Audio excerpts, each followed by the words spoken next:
А ова утро со нас е и Ирена Спировска, од неа и незиниот соговорник ќе слушнеме се за обичаите поврзани со водици. Ирена, добро ти утро, не сум те видела одамна.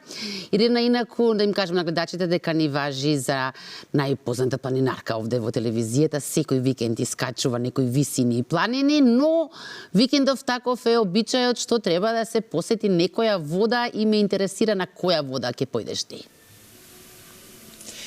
Искра Прице, добро утро, поздрав до тебе и до нашите гледачи. Јас најверојатно ќе прошетам оваа недела покрај водите на реката Вардар за да присуствувам на фрлањето на крстот.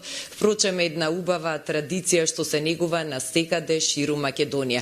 А утринава решивме да зборуваме токму за обичаите, обредите, традициите поврзани со водици, односно Богојавление, денот кога Исус Христос бил крстен во водите на реката Јордан од Свети Јован Крстител.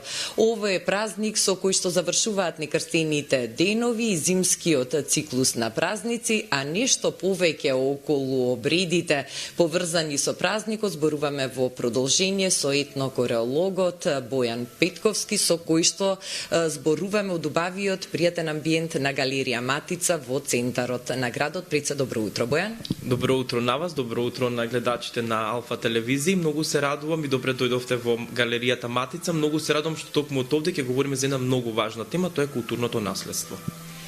Богојавление е еден од неголемите христијански празници и би рекла е еден од празниците што на вистина е многу популарен и традициите се негуваат и се зачувани до ден денес во многу делови во Македонија. Но ајде да почнеме малку за ова наше убаво културно наследство, да зборуваме од самиот почеток, па би ве замолила за старт да направиме една класификација на обредите поврзани со водици. Кога станува збор за обредите обичаите, на самиот почеток од особена важност е да утврдиме нивната основна класификација, низ една убава научна етнолошка призма, ќе видиме дека тие може да ги сепарираме на 4 циклуси, именно на пролетни, летни, есенски и зимски обреден циклус. Во моментов сме веќе длабоко навлезени во тој зимски обреден циклус, кој што патем започна со празникот Варвара. Кога е во прашање водици, важно е да се напомене дека му претходат бадниковите и божикните обреди. Зошто е тоа важно? Обреди во кои што ќе видиме една значително појава на имитативна магија, односно абстинацијата на сонцето во овие зимски денови појавило кај луѓето потреба од палење на огнови, на имитативна магија, да го измолат повторното појавување на сонцето како една од главните супстати за живот на човекот. И многу важно од тој период на некрстени денови, кој што и вие го споменавте, од 7-8 јануари се до водици. Зошто е тоа важно? Затоа што во тој период се изведуваат едни маскирани обредни порки во кои што ќе видиме напластени многу предхристијански форми и едно многу послободно човеково однесување. Веќе со водици завршуваат тие некрстени денови и се става веќе социјалната заедница се враќа на своите фундаментални позиции, односно нени големи стеги кои што ги имале во минатото, со едно многу одредено однесување на луѓето. Кога ќе се направи анализа за учеството на половите во овие обреди, многу е важно дека имаат женски презнак. Некога жената била главен чувар, пренесувач крајно на изведувач и крајно пренесувач на самата традиција. Една од главните отстапки се случува токму на празникот Водици, каде што ќе видиме еден дуален пристап на прослави, онака едни два ентитети кои што се појавуваат, а тоа дури развило во локалната терминологија два термини: машки водици со доминантно учество на обредите на мажите и женски водици со доминантно, односно единствено учество на жените во обредите. Што е карактеристично за женските обреди водичарски?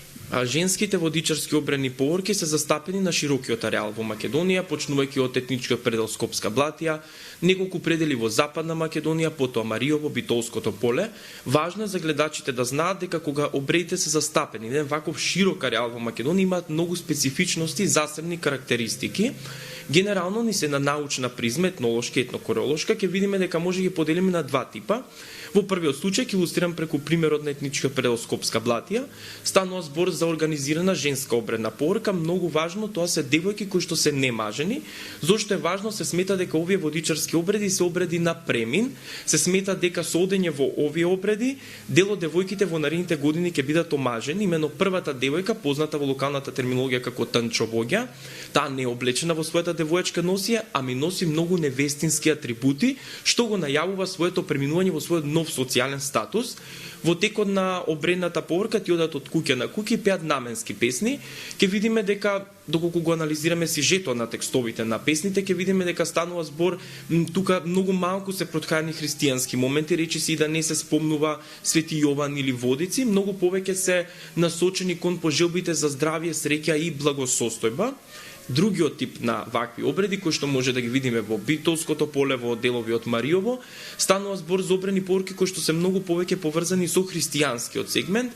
Имено девојките се обредите ги изведуваат почетно со окружување на самата црква, една многу мистична појава на вртење на 3 круга околу црквата и во своите раце носат икони што многу повеќе ги доближува до христијанството, за разлика од водичарките во Скопска Блатија, да речеме. И многу важно од тајна научна призма дека во овие кои што се изведуваат со икони се споминува и рефренот дос, една појава која што е за измолување на дожд, обреди кои што се случувале во летниот период. Ваквото преклопување на обреди од различните циклуси покажува на една врзана традиција која што се случувала во минатото. И сега кога веќе кажавме нешто повеќе за женските водичарски обреди, секако да кажеме и за машките кои што чинам дека се уште по како да кажем распространети или уште поприсутни до ден денес. Токму така, машкиот атрибут е особено важен во водичарските обреди, тоа ќе го видиме и со положувањето на крстот во водите денес. Повторно мажите го имаат главниот атрибут, но некогаш се случувале многу интересни обредни поворки, познати како кумови.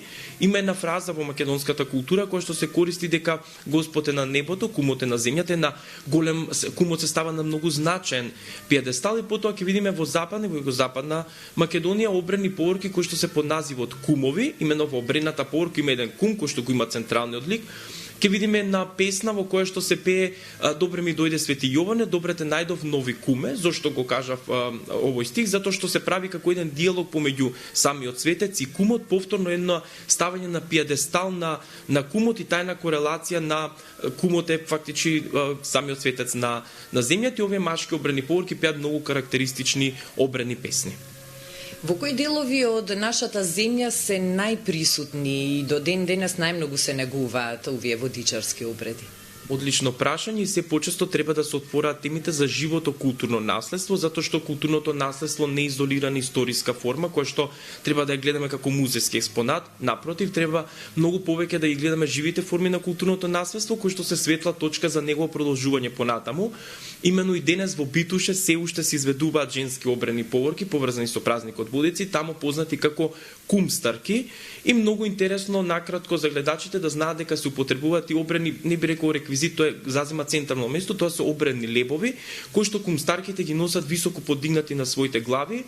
Тоа е многу значајна тема во етнологијата, дека лебовите зазимаат многу важно место како основен прехранбен продукт по крај на 19 век и токму се става на таков еден пиедестал. И сега не се на етнокоролошка форма, не само што имаме пеење и самиот обред, имаме многу интересно и изведување на оро. Станува збор за Свети Јованското оро, кое што е во суштина ороводна песна. Ороводните песни се многу карактеристична појава во Македонија, станува збор за синкретична форма, каде што две навидум неспојливи работи се спојуваат. Тоа е од една страна се користи гласот, се изведува пеење, од друга страна се користат екстремитетите, односно нозете и се изведува оро и се создава таква една синкретична форма. Играњето е наједноставно, типот на речиси на некако синхронизирано одење, зошто е многу важно дека во фреските, пример во Лесновскиот манастир имаме фреска "Хвалете го Господа со игра", каде што гледаме една многу едноставна антрополошка позиција на играње, ќе видиме дека во обредите се задржале ваквите најстари форми на игра, доколку играњето во соборските игри е многу послободно, со поголема слобода, особено кај мажите. Во ваквите обреди ќе ги видиме најархичните форми на играње. Ќе видиме дека жените се движат во еден мистичен круг, тие постојано пеат и наједноставно се движат, но повторно се создава таквата синкретична форма на пеење и играње која што е многу застапена во етнокорологијата во Македонија. Бојан, благодарам што ова утро еве гледачите ги подсетивме на овие убави обреди и чествувања на празникот Водици Богојавление. Се надевам дека во убава атмосфера еве оваа година ќе го дочекаме, а се надевам дека и сите овие обреди и традиции вие младите генерации особено ќе придонесете да се негуваат и во иднина и да бидат дел од нашата култура. Со ваквата медиумска поддршка несомнено сите ние заедно сме двигатели на културното насилство во Македонија и многу благодарам за тоа. Фала уште еднаш, Бојан, еве тука ние се одјавуваме искра, се надевам дека и за тебе беше интересен разговорот со Бојан, како и за сите наши гледачи, затоа што навистина се подсетивме на некои стари традиции, обичаи и обреди кои што заслужуваат да бидат дел од нашата програма и заслужуваат да бидат дел од културното живење на нас македонците. Да, Ирена, не само благодарам, туку и браво за изборот на гостинот.